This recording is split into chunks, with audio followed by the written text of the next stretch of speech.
Sveiki, jūs esat kanale Matematika be streso ir šiandien mes kalbėsime apie paprastasias ir sudėtinės palūkanas. Pradėkime.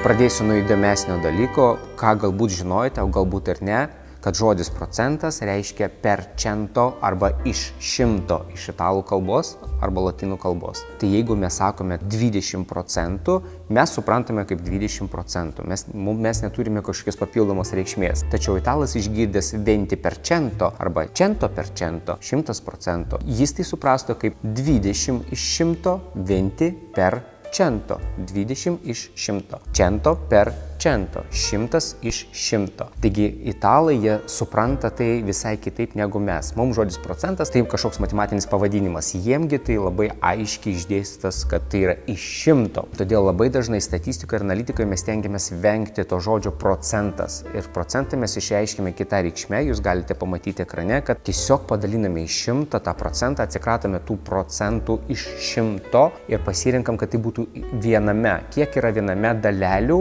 tos jūsų, ko jūs ieškate. Pavyzdžiui, jeigu tai būtų 50%, tai dalelėm išreikšti būtų 0,5. Jeigu tai būtų 25%, tai 0,25. Jeigu 10%, tai 0,1. Pamatysite, kad šiame skyriuje ir jūs darysite lygiai tą patį, tik tai bus paslėpta ir nepaaiškinta vadovėlėje, kodėl jūs taip darysite. Susipažinkime visų pirma su paprastomis palūkanomis. Jos yra paprasčiausia apskaičiuoti, nėra sudėtinga, yra keletą reikšmių, kurias reikėtų atsiminti, bet be viso to jūs labai lengvai galėsite apskaičiuoti. Taigi yra reikšmė S, tai yra suma, kurią jūs įdėjote į banką, norite įdėti į banką arba paskolinti draugui, o P mažoji tai yra palūkanų norma, kurią jūs prašote arba kurią jūs gausite įdėję jūsų sumą. Tai reiškia tie papildomi procentai arba dalelė pinigų, kurią jūs įdėsite, jūs gausite metų pabaigoje. Pavyzdžiui, P25% tai reikštų, kad jūs gausite 0,25 dalį savo pinigų. 25% reiškia realiai tą patį, tai yra ketvirtadalis nuo 100. Tas pats nuo vieneto ketvirtadalis yra 0,25. Tai reiškia, jeigu jūs davėte kažkokią tai maišą pinigų, tai yra vienetas, 0,25 tai yra jo ketvirtadalis, jūs gausite papildomai po metų atsiimdami savo maišą pinigų. Kuo paprastas palūkanos skiriasi nuo sudėtingųjų, tai yra tuo, kad apskaičiavimas yra labai banalus. Davėte vieną maišą pinigų, už vienerius metus gausite, tarkime, šitoje situacijoje ketvirtadalį papildomai, už 2 metus gausite ketvirtadalį ir dar kartą ketvirtadalį papildomai, tai reiškia jau pusę papildomai, po 3 metų jau 3 dalys po ketvirtadalio, tai yra 3/4, o po 4 metų gausite visą papildomą tokią pat lygį maišą. Tai reiškia mes kiekvieną kartą dauginame iš metų kiekio tą jūsų paskaičiuotą prieaugimą pinigų ir matematiškai tai galima išreikšti taip, kad P1 pas mus stovės tas jūsų pelnas per metus. P1 reiškia metai, o P reiškia, kad tai yra pelnas išreikštas ne procentai, ne kažkokiam dalelėm, o realiais skaičiais, pinigais. Tai šiuo atveju mes matome, turėdami 25% mūsų palūkanų normas, kas yra visiškai nerealu iš tikrųjų pasaulyje, bet tarkim, turėdami 25% arba 0,25 dalelę nuo 1, mes turim tai padauginti iš mūsų sumos. Tarkim, aš nusprendžiu įdėti 1000 eurų į banką ir bankas man pasako, žiūrėk, aš tu mokėsiu 25%, tai reiškia, kiekvienais metais aš duosiu ketvirtadalį nuo to 1000. Gerai, puiku, jeigu aš įdedu vieneriems metams, mano ketvirtadalis nuo 1000 yra 250 eurų. Reiškia, P1 reiškia po 1 metų aš gausiu papildomai 250 eurų. Po 2 metų man reikia padauginti mano P1 tiesiog iš 2, nes 1 metais gausiu sumą ir 2 gausiu tą pačią lygį sumą. Niekas nesikeičia. Ir po 3 metų aš vėl gausiu tą pačią sumą ir po 4 gausiu tą pačią sumą. Tai yra paprastas palūkanas, nes viskas labai paprasta. Vieną kartą man paskaičiuoja, kiek aš gausiu ir po to tiesiog dauginam iš tiek metų, kiek aš turėsiu tos pinigus tame banke. Visą laiką gausiu lygiai tą pačią sumą, niekas nesikeičia. O dabar pažiūrėkime į vieną pavyzdį. Įsivaizduokite, turime 2 bankus, jūs turite tą patį 1000 eurų ir turite nuspręsti, su kuriuo banku dirbti jums yra apsimokiau. Taigi pirmas bankas pasako, ateik pas mane su savo 1000 eurų, aš tau duosiu 1200 eurų po 1 metų. O antras bankas sako, ateik pas mane ir aš tau po 2 metų duosiu 1500. Taigi kieno palūkanos yra geresnės? Nes čia jau vienas 1 metam prašo ir siūlo vieną sumą, o kitas 2 metam prašo ir siūlo kitą sumą. Atmetant patį faktą, kad tai yra 1 ir 2 metai, nes Tarkime, jūs ar taip būtume dėję 2 metams. Tai tiesiog jums reikia pasirinkti, kurio palūkanų norma, metinė palūkanų norma yra geresnė. Tai yra, jums geresnis yra tas skaičius, kuris yra didesnis. Tai reiškia, jūs gausite daugiau pinigų. Pirmoju atveju mes turim sužinoti apie P1, tai yra, kiek jūs gausite pinigų per 1 metus. Taigi mes iš 1200 eurų atimsime 1000 ir sužinosime, kad mūsų pelnas bus 200 eurų. Tai reiškia, per pirmus metus jūsų pelnas bus 200 eurų. O kad sužinoti, kaip tai yra išreikšti procentaliai, tai 200 padaliname iš 1000. Ir kai padalinsime 200 iš 1000, mes pamatysime, kad tai yra 0,2, tai mes vadiname jos arba 0,2, arba galite konvertuoti į procentus, tai reiškia padauginti iš 100 ir gaunasi 20%. Ok, sužinojome, šito banko palūkanos yra 20%. Judėkime prie antro banko, Finance. Finance siūlo mums už 2 metus 1500. Visų pirma, paskaičiuokime mūsų pelną už tos 2 metus. Tai iš 1500 atimsime mūsų įdėtą 1000, lieka 500. Dabar mums reikia paskaičiuoti palūkanų normą už 1 metus. Reiškia, mes dar turime padalinti papildomai iš 2. P2 padaliname iš mūsų įdėtos sumos ir padaliname dar papildomai iš 2. Ir matome, kad mūsų palūkanų norma yra 0,25 arba 25%. Dabar lyginant abu bankus, matome, kad Finance bankas yra mums apsimokesnis, mums geriau nueiti tenai, negu įdėti pinigus į banking. Judame prie sudėtinių palūkanų. Sudėtinės palūkanos tai yra taip. Jūs nusprendėte su banku, kad įdėsite pinigus 3 metam su sudėtiniam palūkanom. Ir tai reiškia, kad kiekvienais metais, jeigu jūs susitarėte tai daryti kas met, jūs galite susitarti daryti kas mėnesį, kas 2, kas 3, kas 4 mėnesius. Kiekvieną kartą, kai jūs susitarėt, kad bankas paima, pažiūri, kiek jūs uždirbote, kiek jūs įdėjote ir tada skaičiuoja procentą jau nuo tos sumos. Praeina tas pats laikas, pavyzdžiui, po 3 mėnesių, jis vėl pažiūri, aha, jūs uždėjote 1000, uždirbote ten, tarkim, 200,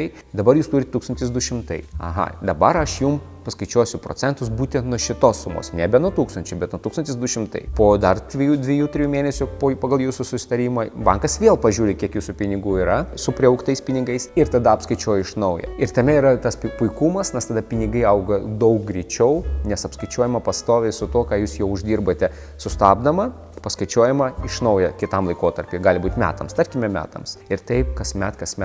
Sudėtinių palūkanų formulę reikia atsiminti. Tai S didžioji, tai reiškia tiek pinigų, kiek jūs uždirbote su tais pinigais, kuriuos įdėjote, su T raidelė. Matot, tai reiškia, kiek metų su banku jūs nusprendėte bendradarbiauti. Ir dabar atsidaro mūsų skliausteliai, juose yra 1 plus pi padalinta į 100. Matote, čia atsiranda tas pi padalintas į 100. Bandoma atsikratyti tais pačiais procentais per 100. Skliausteliai užsidaro ir matote viršuje dar T raidytę. Tai T raidytė reiškia, kad tai yra vėl tie patys metai. Reikės įvesti į tą laipsnį. Pabandykime truputėlį tai su pavyzdžiais. Pavyzdžiui, jeigu būtų S5, tai reiškia, mes norim sužinoti, kiekgi per 5 metus iš mūsų sumos, kurią mes įdėjome, gausis po pabaigoje, po 5 metų. Tai reiškia, po 5 metų jūs turėsite savo sumą, kurią įdėjote ir papildomus pinigus. Cool. Pabandysime tai išardyti dalimis, bet pradžioje parodysiu, kaip dar galima, pavyzdžiui, 5 laipsnėje, bet jeigu būtų S1, tai tiesiog 1 metams. Praktiškai tai atrodytų kaip paprastas palūkanos. Tai S1 tai būtų S padauginti iš 1 plus pi padalinta iš 100 ir viskas. Ir čia mes baigiam visą istoriją. Bet jeigu S2, tai 2 metams. Dabar būtų S padauginta iš 1, tas pats pi padalinta iš 100, bet jau kvadrate. Jeigu tai būtų 3 metai, tada kubė ir taip toliau. Ir tas laipsnis gali didėti. Viskas labai paprasta, jeigu gilinamės į pavyzdžius. Tai dabar iš pradžių dar kartą pažiūrėkime tą formulę prieš perinant prie pavyzdžių, kad tikrai suprastumėt, kas už ką atsakingas. S didžioji, tai aš įdėjau tiek pinigų. S didžioji, ne? S5 reiškia, kad po 5 metų aš nusiėmiau tiek pinigų.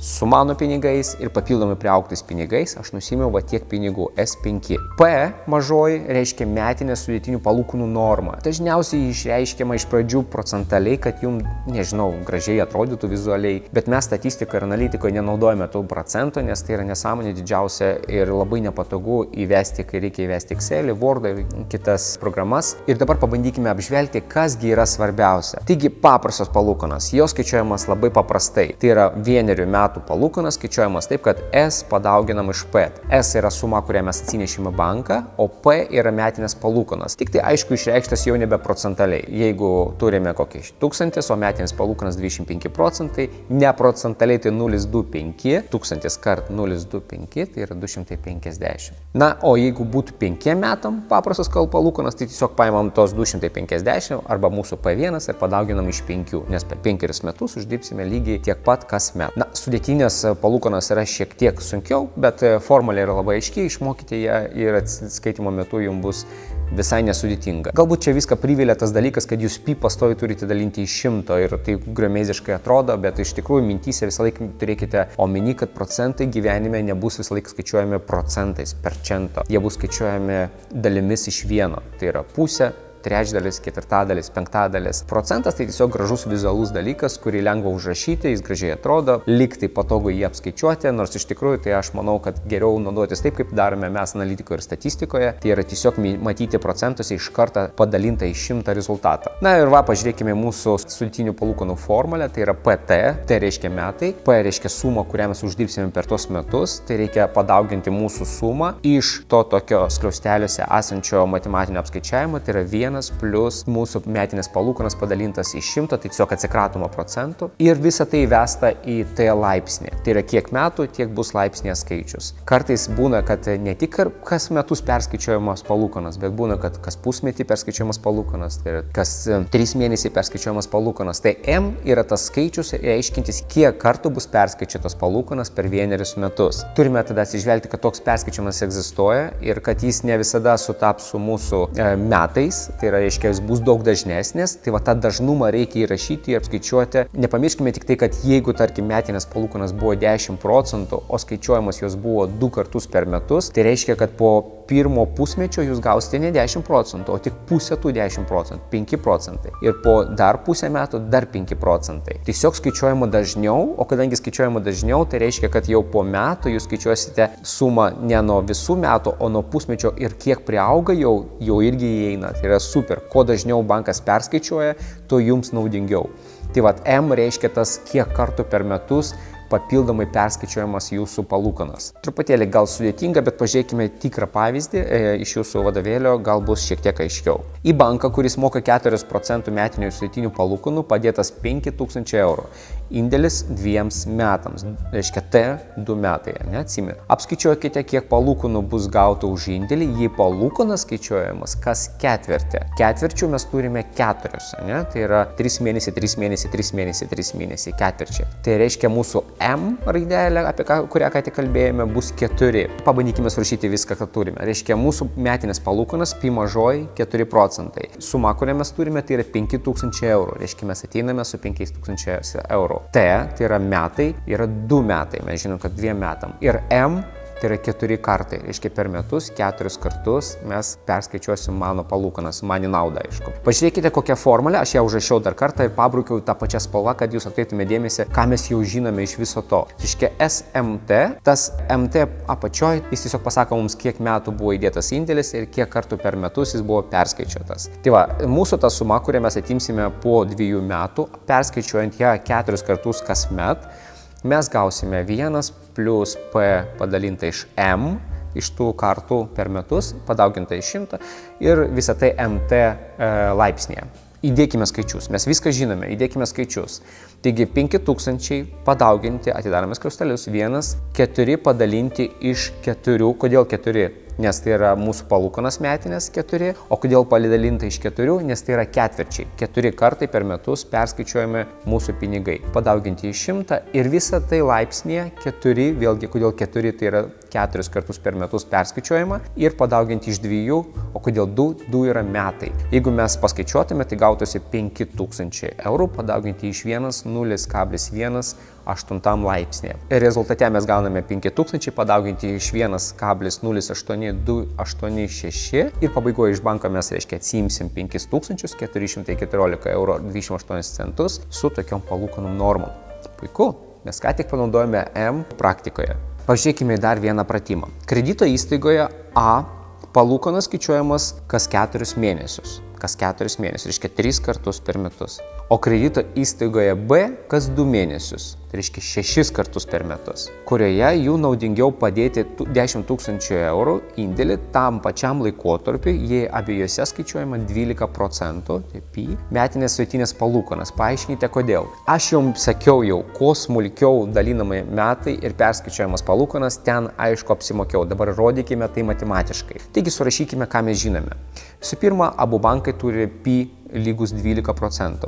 M skiriasi. Pirmame banke yra 3, reiškia 3 kartus per metus perskaičiuoja, o kitame yra 6, reiškia 6 kartus perskaičiuoja. Suma ta pati, 10 000 iš abiejų pusių ir laikas tas pats, 2 metai. Tai T lygų 2 metai. Įdėkime į tą sudėtingą formulę, kurią ką tik studijavom, visus mūsų skaičius, nes mes viską žinome. Įvesdami 10 000 kaip S suma ir skaičiuodami mūsų 12, reiškia 12 yra kodėl 12, nes 12%, daliname tos procentus į 100 ir dar papildomai 3. Kodėl 3? Nes 3 kartus kasmet dar perskaičiuojame. Ir pabaigoje mes turime dar laipsnį, kuris yra 6. Apskaičiuokime rezultatą ir jis gaunasi 12 653 eurai 20 centų. Reiškia, pirmojo atveju gausis tokia suma. Antram banke tie patys pi, reiškia palūkanų norma, metinė palūkanų norma 12%. M tai yra mūsų paskaičiavimai per metus, 6 kartus paskaičiuoja. Ir žinome, T tai yra 2 metai, o suma ta pati 10 000 eurų. Jeigu įdėtume visus mums žinomus skaičius į formulę, mes pamatytumėm, kad rezultate mes gauname 12 682 eurai 400 centų. Ir matome, kad būtent bankas B duoda mums daugiau pinigų pabaigoje po 2 metų ir tai yra būtent dėl to, kad jis dažniau perskaičiuoja mūsų esamą sumą ir todėl jie auga daug greičiau. Kaip sakiau, kuo dažniau bankas žiūri jūsų pinigus ir perskaičiuoja palūkanas, to jums naudingiau. Pažiūrėkime dar vieną ir paskutinį pratimą šiandien. Gabrielė planuoja 3 metams padėti indėlį į banką. Bankas sako, kad duos 4% metinių sudėtinių palūkanų ir skaičiuos kas pusmetį. Puiku, 2 kartus per metus. Gabrielės draugė nori nusipirkti automobilį, bet neturi pinigų. Todėl ateina pas ją ir prašo ją paskolinti tos pačius pinigus. Mums net nesvarbu kokia suma. Svarbu, kad paskolinti tos pačius pinigus, kad ji nusipirktų automobilį ir ji nori pasiskolinti tos pinigus 3 metams, reiškia tai yra 3 metai su 5% sudėtinė palūkanų norma, bet ji nesako, kad bus perskaičiavimai per metus. Reiškia, kasmet reikės perskaičiuoti, bet nebus smulkesnio skaičiavimo. Taigi dabar pažiūrėkime, kas apsimokiau mūsų Gabrieliai. Paskolinti pinigus bankui ar paskolinti draugiai. Įsivaizduokime, kad laikas bus tas pats, 3 metai. Įsivaizduokime, kad pinigai bus tas pats. Mes juos pavadinsim dabar X, net nesvarbu kokia suma bus. X. Pabaigoje mes tiek pamatysim, kur daugiau gauna pinigų, nes be X bus kitų skaičių. Taigi užrašykime, ką turime. Bankas siūlo palūkanų normą 4%, draugė siūlo palūkanų normą 5%. Bankas skaičiuos pinigus kas pusmetį, tai yra 2 kartus, M lygų 2, reiškia 2 kartai per metus, o draugė tik 1 kartą per metus, reiškia M lygų 1.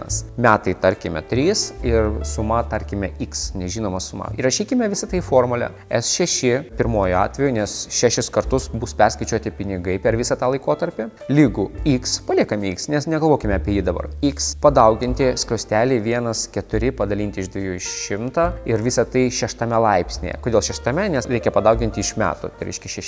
Ir pabaigoje mes gauname, kad jeigu paliks tos pinigus banke, nesvarbu kokie tie pinigai, bet jį gaus juos padauginant iš skaičiaus 1,12616. Šitas skaičius padidins jos esamą sumą, ar tai 10 000, ar tai 100 000. Padauginus iš šito skaičiaus mes sužinosim, kiek jį gaus pabaigoje. Draugėgi pasiima lygiai tą pačią sumą pinigų, bet jos formulė skaičiuojasi truputėlį kitaip, nes ji neturi M. Jos M yra 1, tai reiškia 1 kartą į metus perskaičiuojami pinigai.